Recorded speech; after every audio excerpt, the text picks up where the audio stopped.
바이오 쪽에서의 상황을 이걸 생각보다 모르고 계시는 분들이 많아서 제가 좀 놀랐습니다. 물론 이런 거래가 자주 일어나지는 않아서 일반적이지 않기는 합니다. 그럼에도 불구하고 부동산 거래를 하시는 분들에게는 기본적인 지식이 되어 있어야 합니다.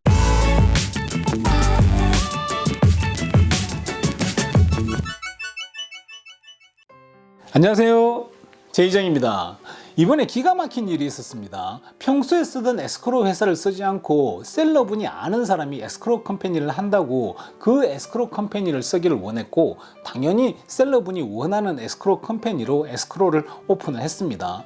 캐시 바이어였고 별일 없이 평탄하게 진행이 되고 있었습니다. 에스크로 컴퍼니의 서류가 이제 셀러하고 에스크로 사이에 왔다 갔다 했습니다. 일반적입니다. 근데 그 서류 중 하나가 집 한돈에 25만 3천 불을 위드홀딩을 한다는 서류가 있는 것입니다. 그래서 제가 에스크로 컴퍼니에 전화를 해서 이건 셀러가 법인이라서 위드홀딩을 하지 않아도 된다. 그 잘못된 서류를 디지털 사인하라고 보내신 것 같다 하니까, 법인의 주인이 외국인이라서 위드홀딩을 해야 한다고, 나중에 세금 폭탄 맞고 난리 난다고 하는 것입니다. 그래서 제가 아니라고, 잘못 알고 계신 거라고. 법인의 경우는 연방정부에서는 위드홀딩을 하지 않고, 거기다가 이 법인은 캘리포니아에서 만들어진 것이기 때문에 캘리포니아 주정부에서도 위드홀딩을 하지 않는다고 조용히 말씀을 드렸습니다. 뭐 이렇게 시끄럽게 할 건 아니니까요.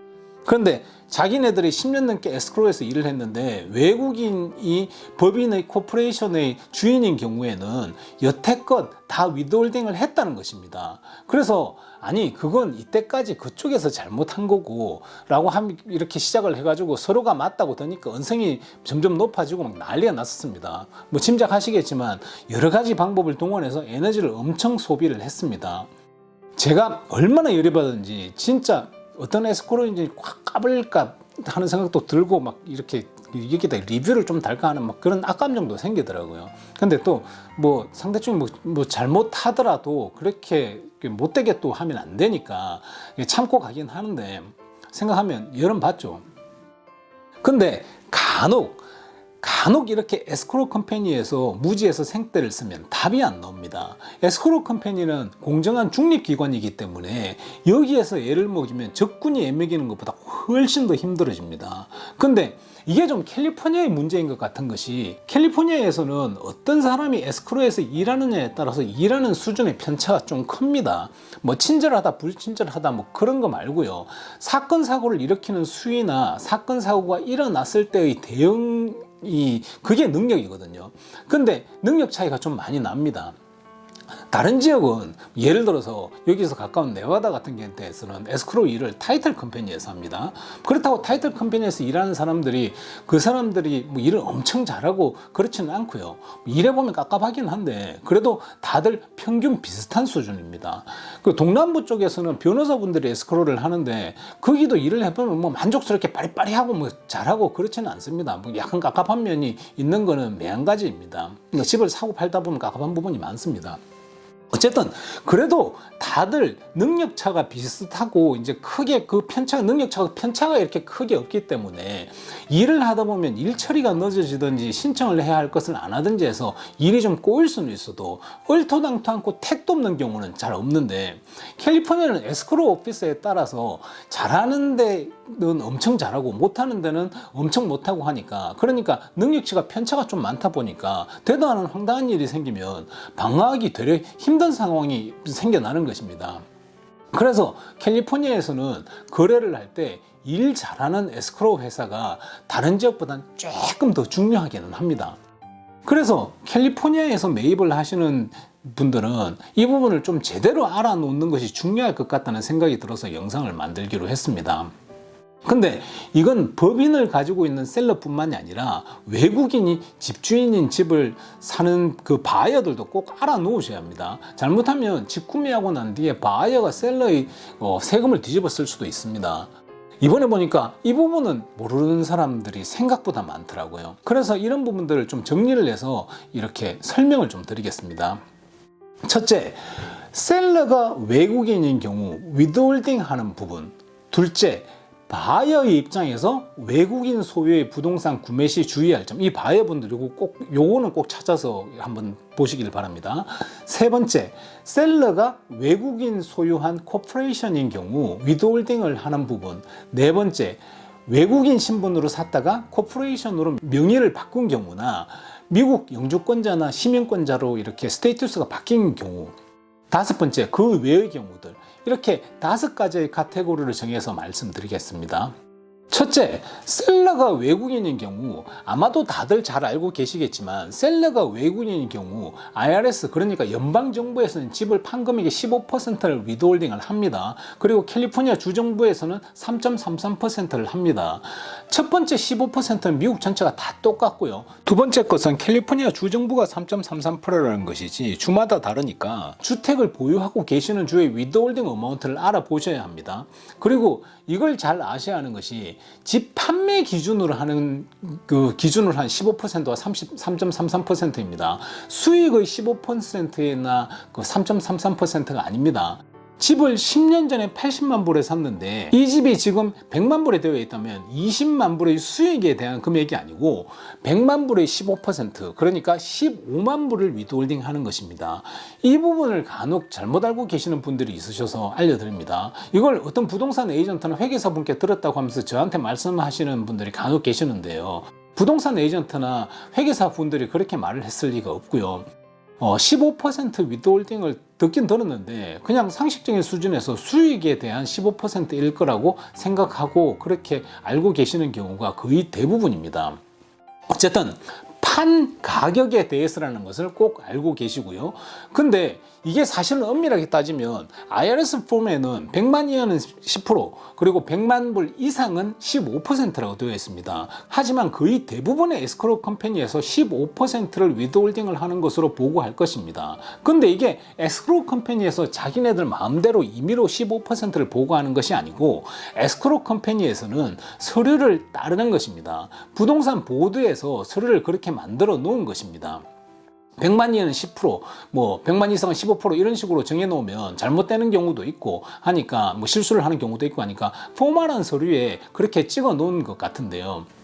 이게 일반적으로 여러분들이 알고 있는 오퍼인데요. 이 오퍼장에 나중에 그 매수자와 매도자가 사인을 해서 계약서가 되는 거죠. 이 오퍼장에 보면 그러니까 AS, 프로프타라고 부르는데 이 서류에 그러니까 셀러는 AS에 디스클로저를 해야 한다고 나와 있습니다. 그게 아니면 QS라는 서류에 에스크로우 컴퍼니가 보증을 쓰면 되는 것인데 좀 사소한 이유로 저는 AS보다는 QS를 더 선호하는 편입니다.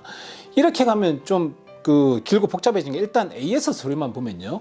이게 AS 서류인데요. AS 서류에 보시면 외국인들은 이렇게 15%를 위드홀딩 해야 된다고 나와 있습니다. 이것을 기준으로 해서 에스크로우 회사에서는 15%를 위드홀딩을 하는 것입니다. 그래서 에스크로우 컴퍼니에서 이걸 잘못한 것이 아니고요. 디테일하게 보면 캘리포니아 부동산 보호대에서 잘못한 것이라고 볼 수 있는데요. 보호드 입장에서는 15%를 위드홀딩을 시켜놓으면 문제될 것이 없고 10%, 15% 이렇게 해놓으면 헷갈려서 문제가 생길 수도 있는 확률이 조금이라도 있으니까 그냥 15%로 명시를 해놓은 것 같습니다. 이건 제 추측입니다. IRS에서 문제가 생기면 보드부터 시작해서 에스크로우, 셀러, 바이어 모두 다 작살이 날 것이고 외국인 집주인 입장에서도 어차피 돌려받을 돈이니까 15%를 하든지 10%를 하든지 그 부분에 대해서 문제를 이렇게 제기를 안 하고 딱히 컴플레인을 안 하니까 보드에서도 서류를 안 바꾸고 이렇게 가고 있는 것 같기는 합니다. 여하튼 외국인이 집주인인 경우 연방정부에서 15% 그리고 캘리포니아 주정부에서는 3.33% 홀드, 복잡하게 생각할 것도 없고요. 이렇게 알아놓으시면 됩니다. IRS에서 위드홀딩을 한 돈은 에스크로우 컴퍼니로부터 받고 난 뒤에 IRS에 일하는 사람들이 이렇게 좀 뜰뜰한 경우에 이 돈이 어떤 집으로 어떻게 붙어야 되는지를 잘 모르는 경우가 생기기도 합니다. 흔하지 않은 케이스니까 그렇겠죠.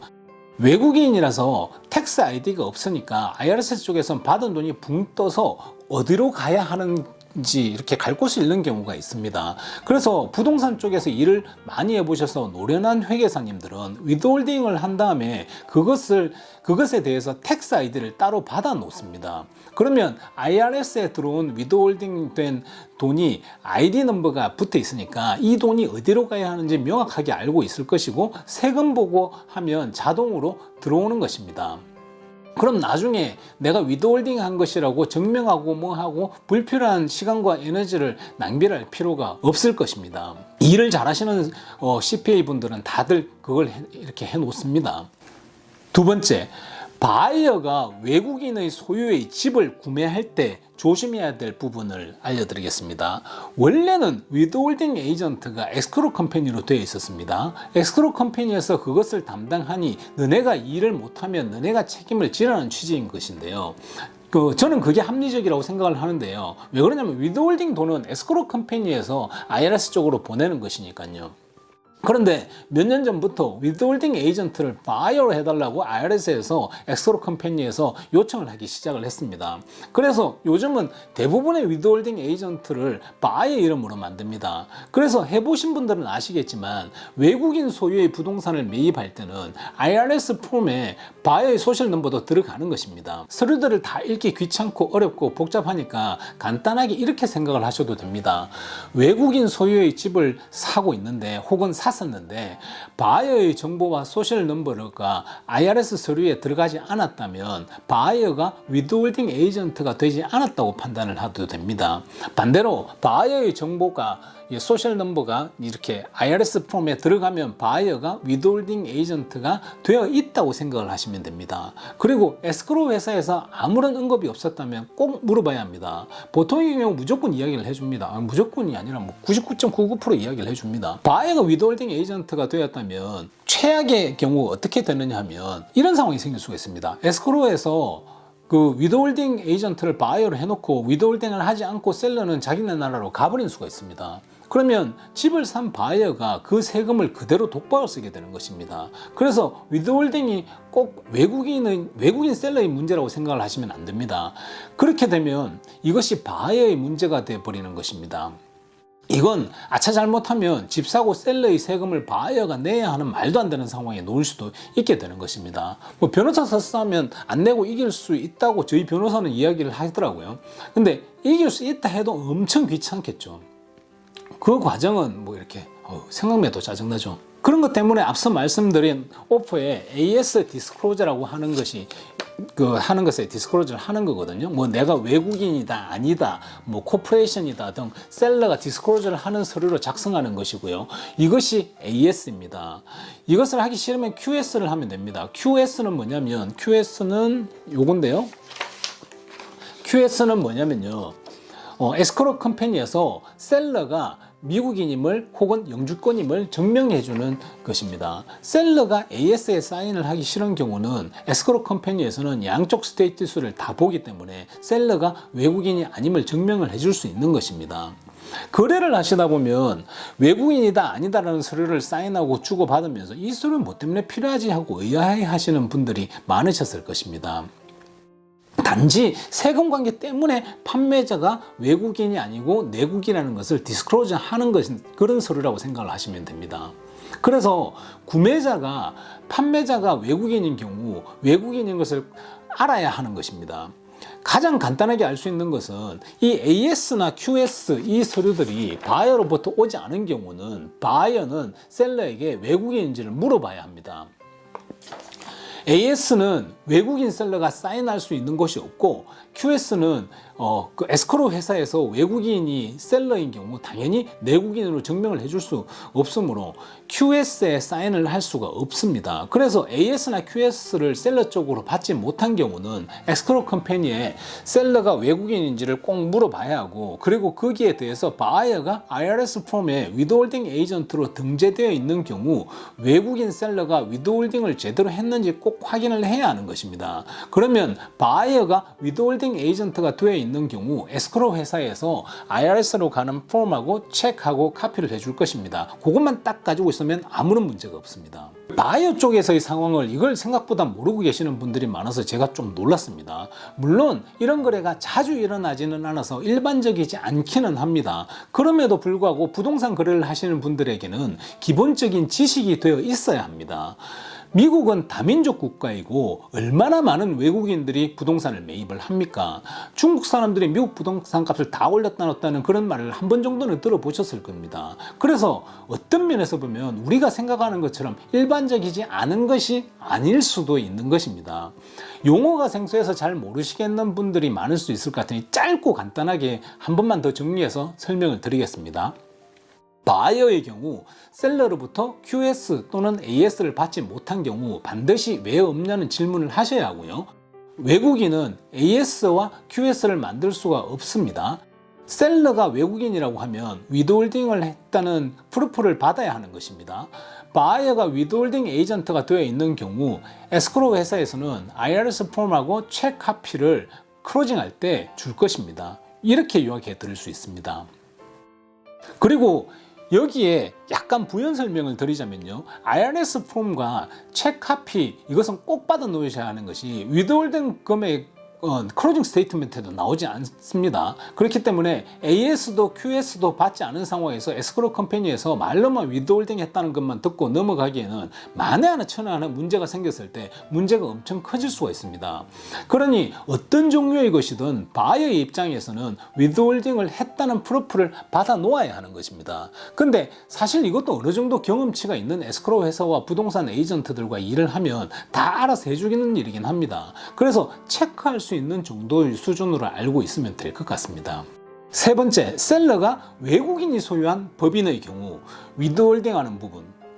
저는 이것도 지극히 상식적이라고 생각을 했는데 앞서 말씀드린 일련의 상황을 겪고는 이게 일반적으로 상식적이지는 않을 수도 있다는 것에 좀 놀랐습니다.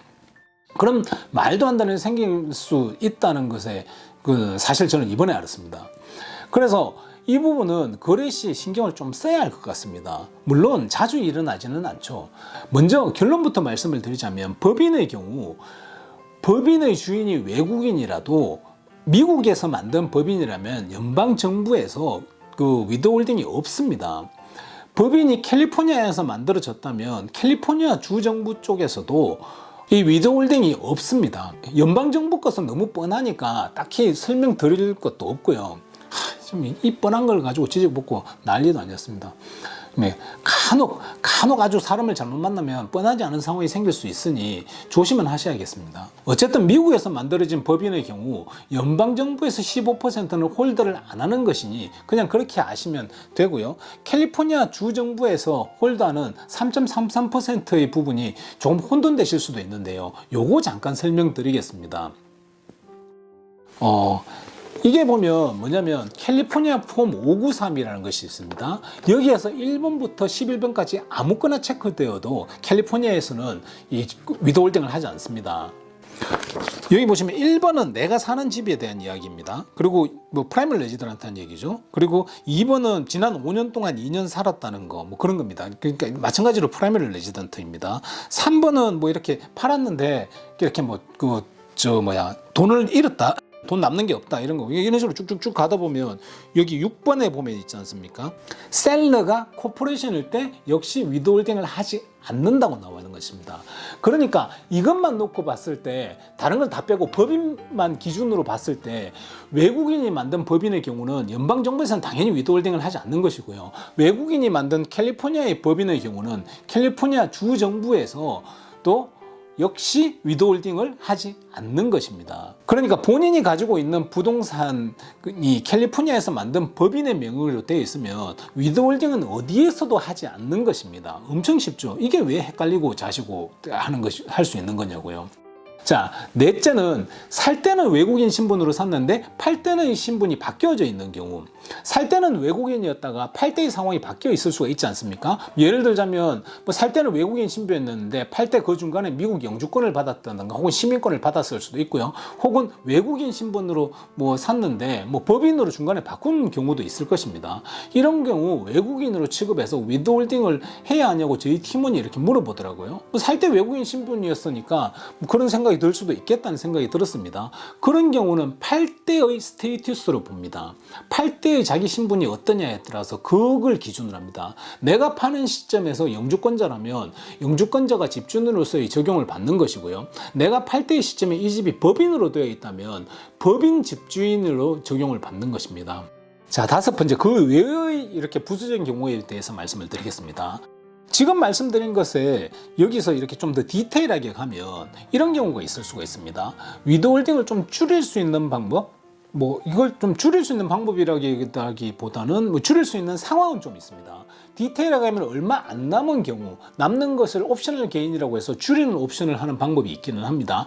예를 들어 90만 불에 사서 100만 불에 팔았는데 공사하고 뭐하고 이래저래 빼고 나니까 5만 불밖에 안 남았다 치면 5만 불밖에 안 남았는데 3.33%를 이렇게 하면 100만 불에 3.33%니까 33,300불을 홀드해야 되지 않습니까? 근데 이게 너무 과하기 때문에 남은 돈 5만 불에 12.3%를 위드홀딩 할 수 있는 것입니다. 33,300불을 위드홀딩 하지 않고 6,150달러만 위드홀딩 하면 되는 것입니다. 크게 차이는 나지 않지만 적다고 할 수는 없는 것이죠. 그리고 특히 이건 타주에서 이렇게 법인으로 이렇게 투자하는 그런 분들 같은 경우에 이걸 많이 씁니다. 왜 그러냐면 그분들은 또 팔고 또 다른 데 투자를 해야 되고 이렇게 해야 되는 그 투자 법인이니까요. 그러니까 타주에 있는 법인이 캘리포니아에 투자를 했다가 파는 경우에는 캘리포니아에서 역시 3.33% 위드홀딩을 해야 합니다.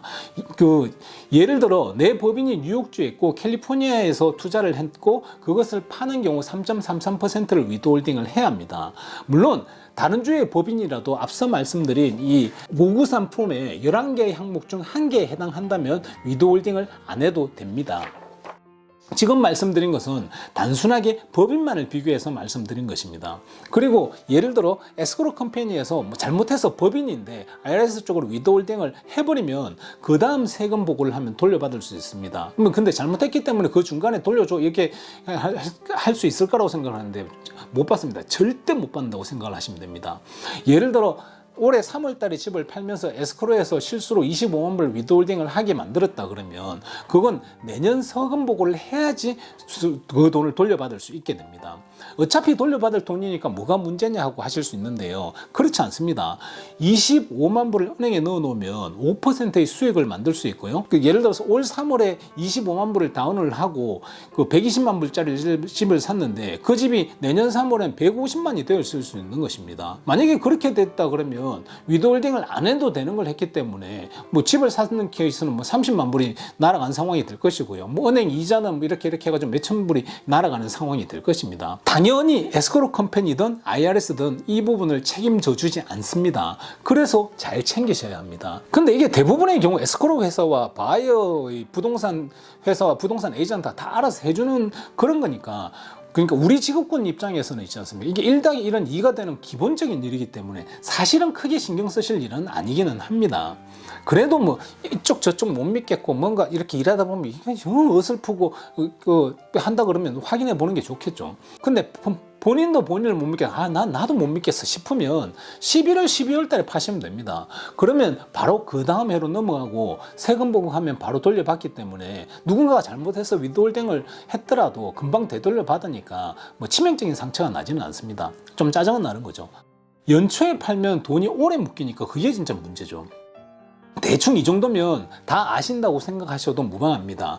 대부분의 사람들이 잘 알고 있는 뻔한 내용이라서 지루하셨을 것 같은데요. 다음에는 좀 더 익사이팅한 주제를 좀 찾아서 영상을 만들어 보도록 노력해 보겠습니다. 이상입니다. 도움이 되셨으면 좋겠습니다. 감사합니다.